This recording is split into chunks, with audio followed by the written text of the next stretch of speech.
Morgan Freeman comes to his own restaurant and faces shocking racism from his staff. We dream of reaching 1,000 subscribers by the end of February. Subscribe to the channel and be part of this dream too. Morgan Freeman stepped out of his sleek black car, adjusting his hat against the warm evening breeze. His eyes scanned the elegant facade of Freeman's Table, the high-end restaurant he had built from the ground up. For years, it had been a symbol of class, sophistication, and fine dining, a place where the elite of Hollywood and beyond gathered. Yet, as he approached the entrance, there was an unmistakable tension in the air, something imperceptible but lingering, like a whisper of something foul beneath a polished surface. A security guard at the front door gave him a fleeting glance before stiffening, as though trying to determine whether he was meant to be there. "Reservations?" the young man asked, his voice flat, uninterested. Morgan's deep chuckle rumbled through the night air. "Son, I own this place," he replied, watching as a flicker of confusion passed over the guard's face before it settled into something colder, something Morgan had encountered many times in his life. Inside, the atmosphere was just as refined as he had envisioned. Soft lighting, the clinking of crystal glasses, the delicate hum of a jazz quartet filling the space. Yet, something felt off. It wasn't the decor or the menu. It was the way the staff barely acknowledged his presence, the way conversations dipped in volume as he moved past. The maitre d', a sharply dressed man with neatly combed hair, approached him with a forced smile that barely reached his eyes. "Can I help you, sir?" he asked, his tone laced with politeness that felt more like an afterthought. "I'd like my usual table," Morgan responded, expecting the warm recognition he had been met with in the past. Instead, the maitre d' hesitated, glancing toward the open section of the restaurant. "I'm afraid that table is occupied," he said quickly. Morgan followed his gaze to see that his table, was empty. His brows furrowed slightly, but he said nothing. He had faced this before. He had fought this before. Still, he let the moment pass. "All right then, just bring me a seat anywhere," he said, his voice even measured. But as he was led to a dimly lit corner near the kitchen doors, something inside him tightened. This wasn't a mistake. It wasn't an accident. He watched as other diners, wealthy, well-dressed, and white, were escorted to prime seating by large windows overlooking the city skyline. He recognized some of the faces, producers, executives, actors he had worked with. They glanced in his direction, but said nothing. He wasn't invisible, but he wasn't entirely welcome either. A waiter appeared, barely making eye contact, and placed a menu in front of him without a word before disappearing just as quickly. It was as if he were a stranger, an uninvited guest in his own house. Morgan had spent decades in Hollywood, enduring veiled slights and subtle exclusions. But this was different. This was his restaurant, his sanctuary. And yet, here he was, being made to feel like an outsider in the very place that bore his name. He leaned back in his chair, exhaling slowly, his fingers tapping against the linen-covered table. He could let it slide, chalk it up to ignorance, to employees who didn't recognize him, to a misunderstanding. Or he could do what he had always done, stand in his truth.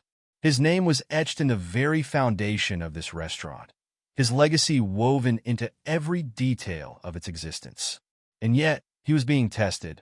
He glanced toward the maitre d', who was now speaking to a waiter, both of them stealing glances at him. "They know exactly who I am," he realized. This wasn't an accident. This was a choice. And if there was one thing Morgan Freeman had learned in his lifetime, it was that silence had never been the answer. Morgan sat in the dimly lit corner, his hands resting lightly on the menu, though he had no intention of opening it. He didn't need to. He knew every dish, every ingredient, every wine pairing. He had built this restaurant with a vision, a place where exquisite food met an atmosphere of warmth and excellence. And yet, the hostility, wrapped in the thin veil of politeness, was palpable. A waiter approached hesitantly, a young man with a neatly pressed uniform, but a face marked with apprehension. "Are you ready to order?" he asked, not with the standard welcoming tone Morgan had come to expect from his staff, but rather with a clipped indifference that barely masked his discomfort. Morgan's gaze met his, steady and unyielding. "I'll start with a glass of Chateau Margaux," he said, his voice smooth yet firm. The waiter hesitated, his brow furrowing slightly. "That particular bottle is quite expensive, sir. Perhaps you prefer something more affordable." Morgan felt the familiar sting, not of surprise, but of disappointment. His fingers curled slightly against the polished tablecloth. It was a dance he had rehearsed too many times before, the quiet assumption that a black man in an upscale establishment didn't belong, that he didn't have the means, that he was mistaken for someone lesser. He let the silence stretch between them, watching as the waiter shifted uncomfortably. Then, with the effortless gravitas that only a man like Morgan Freeman could possess, he leaned forward slightly. "Tell me, son, do you know who I am?" The waiter's Adam's apple bobbed as he swallowed, the reality dawning on him. His lips parted, as if to apologize, but before he could speak, another voice cut through the air. "Is there a problem here?" The maitre d', having been watching from a distance, approached with a tight, forced smile. Morgan leaned back again, assessing the man before shaking his head slowly. "No problem at all. I was just curious if my own staff recognizes their employer." A cold silence hung between them before the maitre d' let out a rehearsed chuckle, the kind that attempted to smooth over an obvious blunder. "Oh, Mr. Freeman, I didn't realize. My sincerest apologies." But the stiffness in his posture, the way his fingers twitched against his notepad, told Morgan everything he needed to know. He wasn't sorry for the way he was treated, only for getting caught. "It won't happen again," the maitre d' added quickly, nodding to the waiter, who rushed off without another word. Morgan didn't need an apology. He needed answers. What had happened to his restaurant? When had it become a place where men like him, men who had built their own legacies from the ground up, were treated like intruders? His mind raced with memories of the grand opening, when the doors had first swung open to the public, filled with pride and hope. Somewhere along the way, that vision had been tainted. Minutes passed, but his drink never came. Instead, he watched as servers glided effortlessly between tables, refilling wine glasses for other patrons, taking orders with smiles that never seemed to reach his table. It was no longer subtle. It was deliberate. He let out a slow breath, forcing himself to remain composed. His instinct wasn't to make a scene. That had never been his way.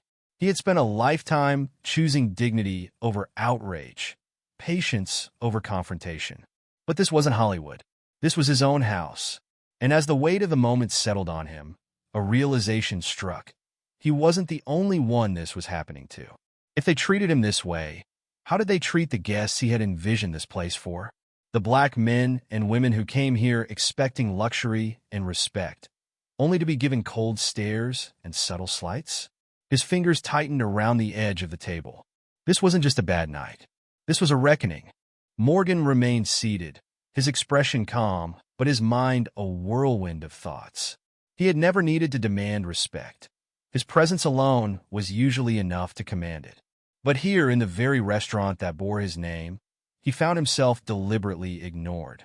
The air hummed with an undercurrent of silent defiance, an unspoken message that had been made abundantly clear. His glass of Chateau Margaux never arrived. His table, still bare, sat untouched while others around him were served without delay. It was not forgetfulness. It was not a mistake. It was a statement. He slowly rose to his feet. Conversations dimmed ever so slightly as he moved. Some guests recognized him immediately, their eyes widening with surprise, while others, staff included, remained steadfast in their indifference. Morgan didn't need confirmation. He had already seen enough. Instead of heading for the exit, he walked toward the bar, where a few staff members stood conversing, their backs to him. The bartender, a man in his early 30s with a pristine uniform and an air of self-importance, barely glanced up. "We're a little busy at the moment," he said curtly, drying a glass with a careful, practiced motion. Morgan let out a soft chuckle, shaking his head. "That's so?" he mused. His voice carried, smooth yet unmistakably weighted, cutting through the air like the slow roll of thunder before a storm. The bartender finally looked up. His smirk faltered as he took in the familiar face before him. I wasn't saying we can't serve you. Just that, we have other orders first." Morgan nodded slowly, absorbing every excuse, every lie wrapped in forced civility. He wasn't just another guest. He wasn't even just another celebrity. He was the owner. Yet they had made a choice, not just to overlook him, but to dismiss him entirely. He let the silence stretch long enough for the discomfort to settle before he spoke again. "Tell me something, son. When did this place stop standing for what I built it to be?" His tone was neither confrontational nor accusing. It was a simple question, one that forced reflection. The bartender's lips parted, but no words came out. The maitre d', who had been watching from a distance, suddenly appeared, his expression tense.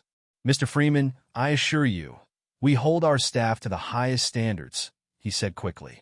"If there has been any misunderstanding, I sincerely apologize." But Morgan wasn't interested in rehearsed apologies. He wasn't interested in meaningless words. He studied the man before him, noting the way his jaw tightened, the way his gaze darted ever so slightly, calculating, assessing. This was not a man caught off guard. This was a man who had allowed a culture to fester beneath his leadership. And as Morgan looked around the room, he saw it clearly now. This wasn't just about him. It was systemic. It had taken root in the very foundation of what was supposed to be his. He straightened, his voice as steady as ever. "I don't need an apology," he said, his deep timbre carrying across the room. "I need answers. And by the time this night is over, I'm going to get them." A heavy silence followed. The maitre d' swallowed, his mask of professionalism cracking ever so slightly. Morgan could see it now, the uncertainty, the realization that the game they had played so well was about to come undone. Because Morgan Freeman wasn't just another man walking into a restaurant. He was the storm they never saw coming. The restaurant had fallen into an uneasy quiet. Eyes darted toward Morgan from all corners of the room, some filled with curiosity, others with discomfort, and a select few with the same dismissive indifference that had poisoned this place. The maitre d' stood frozen, his carefully curated facade beginning to crack under the weight of Morgan's steady gaze. The tension was thick, lingering in the air like a storm waiting to break. Morgan had spent his life mastering patience, but patience had its limits. Tonight he had found his. He turned slowly, his deep voice cutting through the silence. "I built this place with a purpose," he said, his words deliberate, measured. "A place where anyone, no matter who they were, could walk through these doors and be treated with dignity. Not as a favor, not as an exception, but as a standard. And yet here I stand, a stranger in my own house." His gaze swept across the room, landing on the staff who had ignored him, the waiters who had overlooked him, the bartender who had dismissed him. None of them spoke. None of them moved. It was as though they had been caught in the act, but refused to acknowledge their wrongdoing. A ripple of unease passed through the restaurant. Some guests, sensing the weight of the moment, straightened in their seats. Others whispered among themselves, exchanging glances filled with recognition and shame. It was undeniable now. This wasn't just a misunderstanding. It was intentional, and Morgan had no intention of letting it slide. "So, tell me," he continued, his voice unwavering, "is this how all of my guests are treated when they don't fit your idea of belonging?" The maitre d' flinched at the question, his lips pressing into a thin line. A waiter shifted uncomfortably. The bartender swallowed hard. But still no one spoke. No one dared to challenge him, because they knew there was no defense. Morgan let the silence linger, watching as the truth settled in. Then, with the same calm grace that had carried him through decades of adversity, he exhaled and straightened his posture. "This ends tonight," he declared. His words weren't a threat. They were a promise. He had worked too hard, fought too long, to allow this kind of poison to spread through something he had built with his own hands. And as the weight of his words hung in the air, one thing became clear. This was no longer just about a restaurant. It was about something much bigger. And Morgan Freeman wasn't going to walk away without seeing justice done.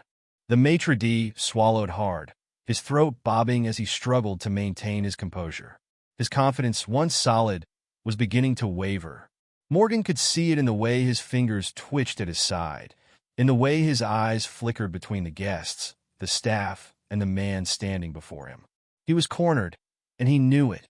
The restaurant, once a sanctuary of sophistication and refined luxury, had become something else entirely, a courtroom where truth could no longer be ignored. Then, a voice cut through the thick silence. "Mr. Freeman." It was a soft yet urgent tone, one that carried both hesitation and recognition. Morgan turned to see a young waitress standing near the entrance to the kitchen. Her uniform was pristine, but her hands were clenched tightly at her sides. She was nervous, but not out of fear, out of something deeper, something she had been holding back. She took a tentative step forward, her eyes darting toward the maitre d' before settling on Morgan. She hesitated, then straightened her shoulders. "I think you should know, this isn't the first time something like this has happened." A ripple passed through the staff. The maitre d' stiffened, his fingers curling into a fist. The bartender's face paled. Morgan narrowed his eyes slightly, his sharp instincts catching onto the significance of the moment. "Go on," he said, his voice steady, encouraging. The waitress took a breath, then spoke again, her words tumbling out in a quiet rush. "There have been complaints. Guests who felt unwelcome. Black customers who were seated near the kitchen or ignored entirely. Some of them stopped coming." She bit her lip, her hands trembling slightly. "And the staff who spoke up about it? Well, they didn't last long." Morgan felt something inside him tighten. He had suspected it, but hearing it spoken aloud, hearing the weight of it in her voice, made it all the more real. This wasn't just about tonight. This was a culture that had been cultivated in his absence, a disease that had spread beneath his watch. He turned his gaze back to the maitre d', whose face was now a mask of carefully contained panic. "Is that true?" Morgan asked, his voice calm but edged with steel. The maitre d' hesitated, then forced a stiff smile. "Mr. Freeman, I assure you, we treat all our guests with the utmost respect." Morgan raised a hand, silencing him with a single motion. "I didn't ask for rehearsed lines," he said, his deep timbre unwavering. "I asked if it was true." The maitre d' opened his mouth, but no words came out, because there was no defense, no clever excuse that could erase the reality of what had been revealed. And now, everyone in the room knew it. The silence that followed wasn't just uncomfortable, it was damning. Morgan turned back to the waitress, offering her a small nod. "Thank you," he said, his voice carrying the weight of gratitude and understanding. She nodded back, relief flickering across her face. And as Morgan shifted his attention back to the staff, to the guests who had been watching in stunned silence, he knew one thing for certain. This was only the beginning. The first crack in a wall that was about to come crashing down. The weight of the young waitress's words hung in the air like thick fog, wrapping around every person in the room. The maitre d' stood rigid, his carefully curated mask slipping as the first crack deepened into something more dangerous: exposure. Morgan could see the shifting eyes of the staff, the unease written across the faces of those who had silently played their roles in this charade. The truth was no longer buried beneath layers of forced smiles and polished service. It was out in the open, raw and undeniable. Morgan took a slow breath, his deep voice breaking the silence. "So, this is what my restaurant has become?" His gaze swept over the room, stopping at each waiter, each bartender, each hostess who had contributed to this culture of exclusion. Some of them lowered their eyes, while others stiffened in silent defiance. He had seen this before. He had lived it before. But never had he expected to witness it within the walls of something he had built with his own hands. "How long?" he asked, directing his question at no one in particular. "How long has this been happening?" A few moments passed before another voice emerged from the kitchen. Since he took over, this time it wasn't the waitress who spoke. It was an older black man, one of the cooks, stepping cautiously from behind the stainless steel doors. His chef's jacket bore stains of a long night's work, but his eyes held something deeper, a quiet, simmering exhaustion. He nodded toward the maitre d', his expression unreadable. Ever since he started running the floor, Morgan turned back to the maitre d', watching as the man's expression darkened. The realization hit him all at once. It wasn't just neglect. It was leadership. The maitre d' had cultivated this environment, allowed it to fester under the guise of exclusivity and high standards. He had turned Freeman's table into a place where people like Morgan, like the very man who had created it, were unwelcome. Morgan exhaled slowly, his patience now razor-thin. "So, tell me," he said, his voice laced with quiet steel, "when exactly did you decide that my restaurant wasn't meant for people like me?" The maitre d' bristled. "Mr. Freeman, that's not what this is." Morgan raised a hand, cutting him off. "Don't insult me." His voice was calm, but the power in it was enough to make the maitre d' take a step back. "I've seen this too many times to pretend it's anything else." He glanced at the young waitress, at the older chef, at the guests who were still watching, still waiting for the moment that would define what happened next. He could walk away. He could let this moment pass. Let this man and his staff continue their quiet tyranny under the pretense of luxury. Or he could do what he had always done, stand in his truth. Morgan took one last, slow look around the restaurant. Then he turned back to the maitre d'. His decision was already made. "You're done here," he said, his voice smooth but absolute. The maitre d' paled. "What?" Morgan took a step closer, his presence towering, unwavering. "You heard me," he said. "I don't just own this restaurant, I built it, and I won't let you poison it." He turned to the bartender. "You too." Then to a waiter who had refused to serve him. "And you?" One by one, he called them out, peeling back the rot that had grown within his walls. There was no yelling, no theatrics. Just a quiet, undeniable reckoning. And as the maitre d' sputtered in protest, as the weight of the moment settled in, Morgan Freeman did what he had always done. He reclaimed what was his. The maitre d' stood frozen, his lips slightly parted as though he wanted to protest, but no words came.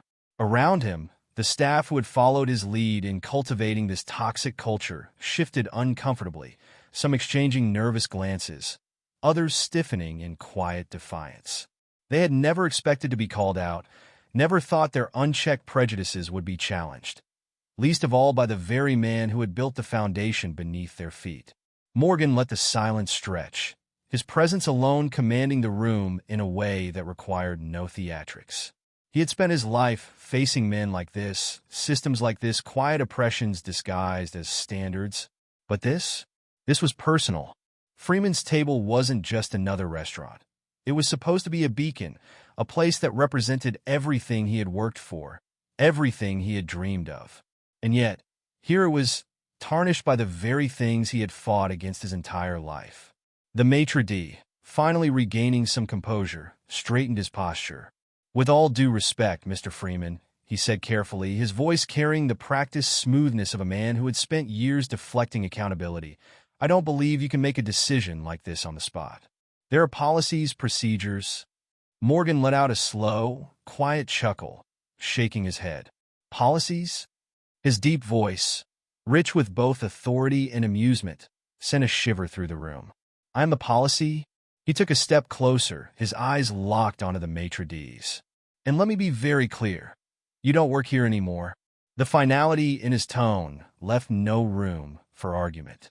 The maitre d's face flushed a deep red, but he knew. They all knew.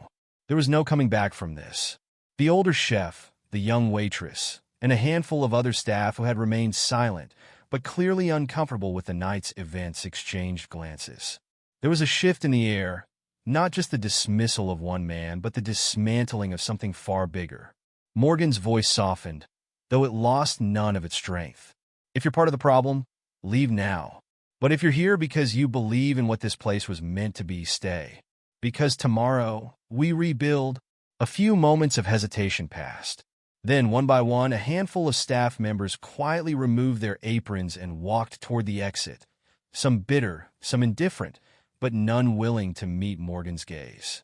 The maitre d' was the last to move, his lips pressing into a tight line as he gave a curt nod before walking out. As the heavy doors swung shut behind them, a sense of clarity settled over the room. The rot had been cut away, but there was still work to be done. Morgan turned back to those who remained. The young waitress who had spoken out, the older chef who had risked his job to tell the truth, and the others who had chosen integrity over complicity. "Tomorrow," he said, offering a small but resolute smile, "we remind this city what Freeman's table truly stands for." And with that, the night ended not in defeat, but in renewal. The next morning, Morgan Freeman stood at the entrance of Freeman's table, the golden letters of the sign gleaming under the soft morning sun. The restaurant had always been a dream, a testament to everything he had worked for, and yet it had nearly been turned into something unrecognizable in his absence. But today was not a day for dwelling on what had been. It was a day for rebuilding, for reclaiming what was his. Inside, the atmosphere was different. The weight that had once clung to the air had lifted, replaced with a quiet sense of anticipation. Staff members who had stayed were already at work, polishing glasses, setting tables, and preparing for the evening service with an energy that hadn't been there before. The young waitress who had spoken out approached Morgan hesitantly, her hands folded in front of her. "Mr. Freeman," she began, then paused, searching for the right words. "Thank you for listening, for standing up for what this place was meant to be." Morgan smiled, his deep, knowing eyes full of warmth. "No, thank you," he said. "It takes courage to speak up, and it takes even more to stay and make things right." She nodded, relief flooding her features, before stepping away to continue her work. As she did, Morgan felt a presence beside him, the older chef, wiping his hands on a dish towel, looking at him with the same mixture of respect and gratitude. "I've seen places like this change," the chef said, his voice quiet but firm. "Most of the time, the people at the top don't come back to fix it. They just let it rot." Morgan's jaw tightened. He knew that truth all too well. "Not this time," he said simply. "Not here." A knock at the front door drew their attention. Through the glass, a familiar face stood waiting.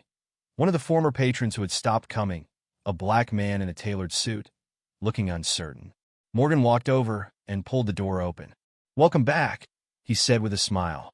The man hesitated, then stepped inside, looking around as if assessing whether the change was real. Slowly, more guests began to trickle in, curious faces peering through the door before stepping over the threshold. And as the day turned into evening, as laughter and conversation filled the air once more, Freeman's table was reborn, not just as a restaurant, but as a symbol of resilience, integrity, and the power of standing up for what is right. By the time the evening service began, Freeman's table felt like a different place. Gone was the cold, exclusionary atmosphere that had tainted its reputation. In its place was something fresh, something alive. The hum of conversation filled the air, glasses clinked in celebration, and the jazz quartet played with a renewed vibrancy, as though the music itself had sensed the change. Morgan moved through the dining area, nodding and exchanging words with guests, some familiar, some new. The response was overwhelmingly positive. Former patrons who had silently boycotted the restaurant were returning, drawn by whispers of the changes taking place. Word had spread fast. The news of what had happened the night before had made its way through the city, and with it came something powerful, a sense of justice being restored. At the bar, the young waitress who had spoken out the night before was serving drinks with a confidence that hadn't been there before. The older chef had taken command of the kitchen, running it like a well-oiled machine. And the new maitre d', a woman with years of experience and a reputation for fairness, ensured that every guest, no matter their background, was treated with the dignity they deserved. As Morgan observed it all, a deep sense of satisfaction settled in his chest. But then, as if the night wouldn't be complete without one last test, the front doors swung open, and a figure stepped inside. It was the former maitre d'.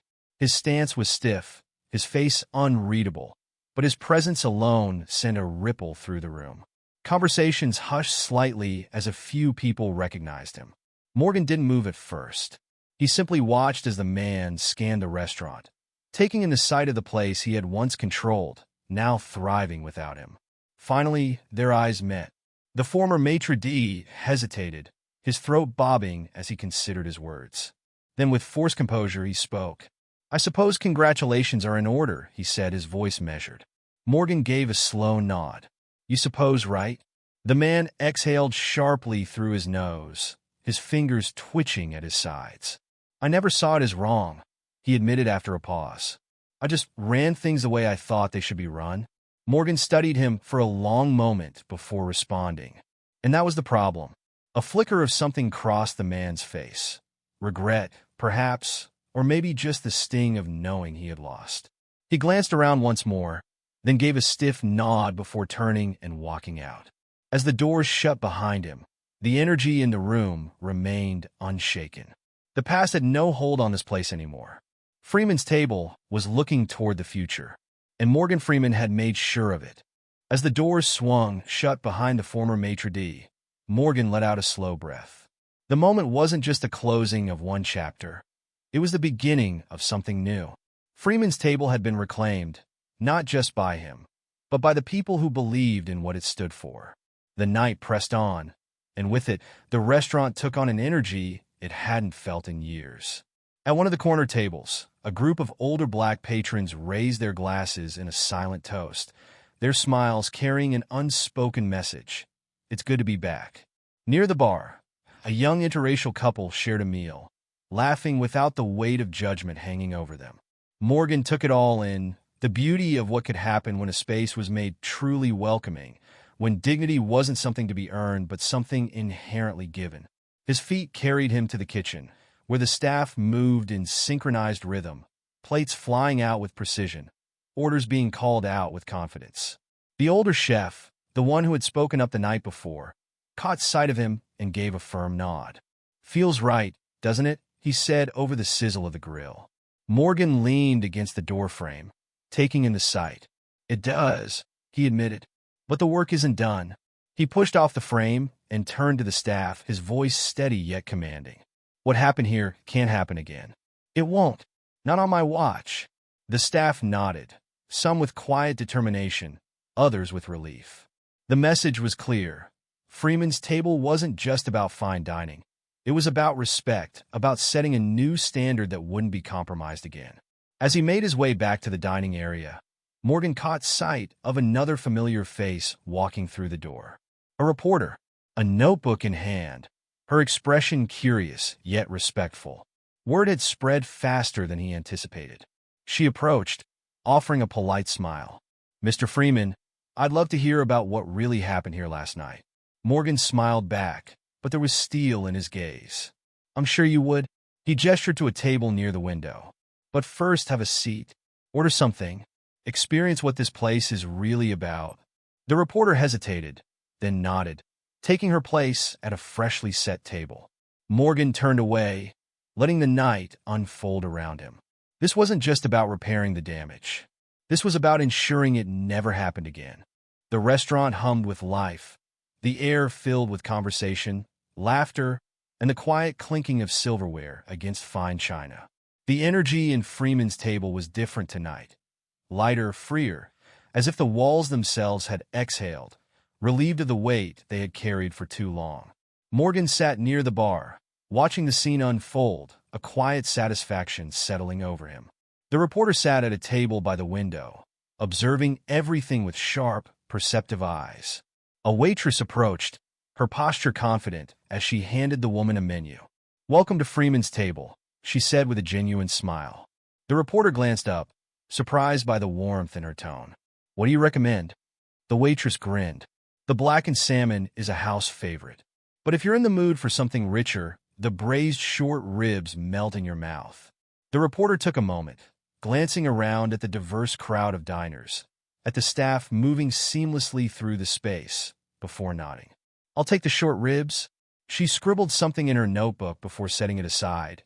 No longer just a journalist gathering facts, but a customer experiencing the very essence of what Freeman's table was meant to be. At the bar, Morgan leaned back, savoring the shift in the atmosphere. But just as he took a sip of his drink, a voice interrupted his thoughts. "Mr. Freeman." He turned and found himself face to face with a man he hadn't seen in years. One of his former business partners, a well-respected restaurateur with sharp eyes and a reputation for ruthless efficiency. The man took a seat beside him, his expression unreadable. "You made headlines today." Morgan smirked, setting his glass down. "That's so." The man nodded, sliding his phone across the bar. The screen displayed a headline from one of the city's top news outlets. "Morgan Freeman confronts racism in his own restaurant and takes a stand." Beneath it, a photo of Morgan standing in the dining area, his gaze steady, his presence commanding. The story was already spreading, reaching far beyond the walls of Freeman's table. Morgan exhaled slowly, absorbing the weight of it. He had never sought attention for doing what was right.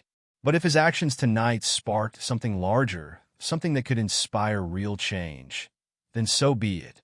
The man beside him studied him carefully. "You know what happens next, don't you?" he asked. "A lot of people are watching. Some will applaud you for this. Others not so much." Morgan met his gaze, unflinching. "Let them watch." The man chuckled, shaking his head in admiration. "You always did have a way of making things bigger than just business." Morgan's smile was small but resolute. "Because it's never just business." The restaurant around them buzzed with life, the sound of unity, resilience, and change. The headline on the screen was just the beginning. The real story was happening right here, right now. The night was winding down, but the energy inside Freeman's table remained electric. It was more than just another evening service. It was a rebirth. Guests lingered over their meals, staff moved with purpose, and Morgan Freeman, seated at his usual table, watched it all with quiet pride. The young waitress who had first spoken out approached him, a hesitant smile on her lips. "Mr. Freeman, can I ask you something?" Morgan gestured for her to sit. "Go ahead." She took a deep breath. "Why did you come back tonight? I mean, you could have handled this from a distance. But you chose to be here, to face it head on." Morgan studied her for a moment before responding. "Because if I don't, who will?" He leaned forward slightly, his voice low but firm. "People like us, we don't always get the luxury of assuming things will work themselves out. If we want change, we have to be the change." The waitress nodded slowly, his words settling deep. "And now," she asked, "what happens next?" Morgan glanced around the restaurant, at the guests who had returned, at the staff who had chosen to stay, at the sense of justice restored. "Now?" he repeated, a small smile playing on his lips. "Now we keep going." At that moment, the reporter from earlier approached, notebook in hand. "Mr. Freeman," she said, her tone laced with curiosity, "one last question for my article." Morgan gestured for her to continue. "What do you want people to take away from what happened here?" He exhaled, thoughtful. Then, with the wisdom and gravity that had made his voice one of the most recognized in the world, he spoke. "That it's never just about one night, or one restaurant, or one injustice," he said. "It's about what we choose to accept, what we tolerate, and when we finally decide enough is enough." The reporter nodded, jotting down his words. But Morgan wasn't looking at her anymore. His gaze was on the restaurant, on the people, on the future. Freeman's table had been tested, but it had endured. And now it would thrive, not just as a place of fine dining, but as a symbol of something far greater. As he stood, offering one final nod to his staff, he knew one thing for certain. This wasn't just about reclaiming a restaurant. It was about reclaiming respect. And that, above all, was a legacy worth fighting for. If you made it this far, comment where you're watching from and let us know if the story of justice moved you.